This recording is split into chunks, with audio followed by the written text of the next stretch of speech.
안녕하세요. 따수밀기입니다. 오늘은 이런 말로 시작해보겠습니다. 이 나이에 뭘 더 해? 다 지나간 인생이지. 혹은 앞으로 뭘 위해 살아야지? 이유가 떠오르질 않네. 혹시 이런 생각 해보신 적 있으신가요? 나이가 들어서만이 아니라 젊은 사람들도 가끔은 이런 허무감에 빠집니다. 회사 일에 치이던 30대 직장인이 죽어라 이랬는데 남는 게 뭘까? 하고 허망해지는 순간, 대학을 졸업한 20대 청년이 앞으로 뭘 해야 할지 모르겠다며 방에 틀어박히는 순간, 그리고 은퇴한 60대가 이제 날 찾는 데도 없고 할 일도 없다고 느끼는 순간, 세대는 다르지만 마음의 공허함은 놀라울 만큼 비슷합니다. 심리학에서는 이런 상태를 삶의 의미 상실이라고 부릅니다. 미국의 정신의학자 빅터 프랭클은 인간은 삶의 의미를 잃는 순간 생존 의지도 약해진다고 말했습니다. 그는 나치 수용소에서 가족을 잃고 극한 상황을 겪었지만 살아야 할 이유를 붙잡았기에 버틸 수 있었다고 고백합니다. 그만큼 의미는 단순한 기분이 아니라 삶을 지탱하는 근육 같은 것입니다. 그렇다면 왜 우리는 어느 순간 의미를 잃어버린 것처럼 느낄까요? 상담 심리학에서는 세 가지 원인을 말합니다. 첫째, 역할의 종결입니다. 부모로서, 직장인으로서, 사회적 일원으로서 맡아온 역할이 끝날 때 마음은 공허해집니다. 나는 이제 누구지? 라는 질문이 생깁니다. 둘째, 비교의 함정입니다. SNS 속 다른 사람들의 성취, 또래 집단의 진도에 비해 뒤처진 것 같은 느낌이 의미를 앗아갑니다. 나는 저 사람만큼 못했네. 그럼 내 삶은 실패 아닌가? 라는 생각이 드는 거죠. 셋째, 반복의 지루함입니다. 비슷한 하루가 쌓이면 방향 없는 회전목마처럼 허무함이 찾아옵니다. 똑같은 일상만 반복하는데 이게 무슨 의미가 있나? 하는 질문이 자연스럽게 올라옵니다. 실제로 제가 상담했던 67세 남성은 퇴직 후 집에서 TV만 보던 날들이 이어지자 이제 나는 사회에서 쓸모가 없다고 단정해버렸습니다. 또 다른 28세 여성은 취업 준비만 년째 이어지자 내 삶은 정지 버튼이 눌린 것 같다고 표현했습니다. 이처럼 의미 상실은 나이와 상관없이 누구나 겪을 수 있는 마음의 공백입니다. 그렇다면 우리는 이 공백을 어떻게 메울 수 있을까요? 저는 오늘 5가지 전환점을 말씀드리려 합니다. 첫 번째, 작은 의미를 다시 발견하는 것입니다. 의미는 거창한 목표에서만 오는 게 아닙니다. 한 잔의 따뜻한 차, 오늘 건넨 인사, 누군가의 안부를 물어준 1분의 대화. 심리학자 마틴 셀리그만은 이를 마이크로 의미라고 불렀습니다.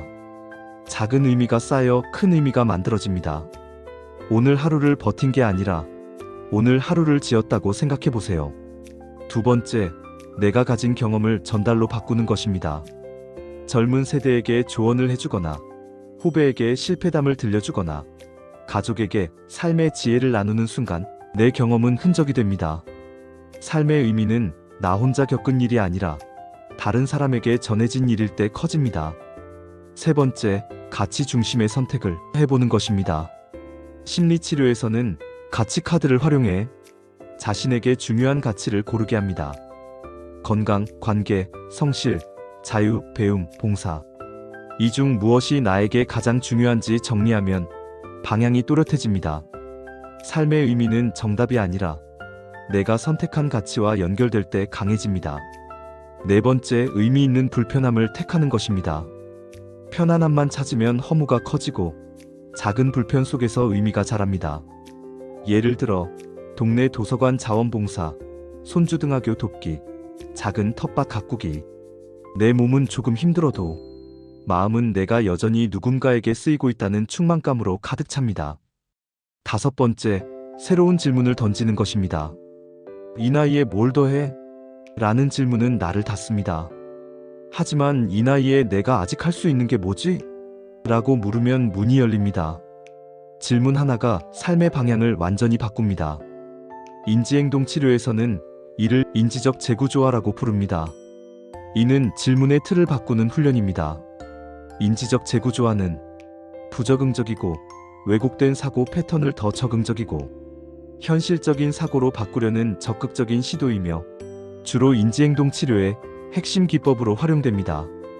이 과정에서 왜곡된 생각을 찾아내고 그것을 객관적이고 효율적인 생각으로 대체함으로써 감정과 행동을 변화시키고 우울증, 불안장애 등 다양한 정신 건강 문제를 개선하는 데 도움을 줍니다. 마지막으로 꼭 드리고 싶은 말씀은 의미 상실은 누구나 겪지만 영원히 머무는 감정은 아니라는 것입니다. 공허함은 새로운 의미를 찾으라는 마음의 신호입니다. 그러니 이 감정을 부끄러워하지 말고 이제 내 삶의 새로운 장을 열라는 초대장으로 받아들이시면 좋겠습니다. 혹시 지금 이 영상을 보시면서 마음이 무겁다면 오늘 단 하나만 실천해 보세요. 내가 오늘 하루 동안 경험한 작은 의미 한 가지를 적어보는 겁니다. 내가 차려준 밥을 가족이 맛있게 먹었다. 이웃에게 먼저 인사했다. 내가 좋아하는 책 한 장을 읽었다. 그것만으로도 삶의 의미는 다시 깜빡이기 시작합니다. 만약 이 이야기가 마음에 닿으셨다면 꼭 댓글로 당신의 작은 의미를 나눠주세요. 그리고 이 영상을 누군가와 공유해 주신다면 그 사람의 오늘도 달라질 수 있습니다. 당신의 삶은 아직도 충분히 의미 있고 내일은 더 분명히 그 사실을 확인하시게 될 겁니다. 여기까지 따수밀기였습니다. 오늘도 수고 많으셨습니다.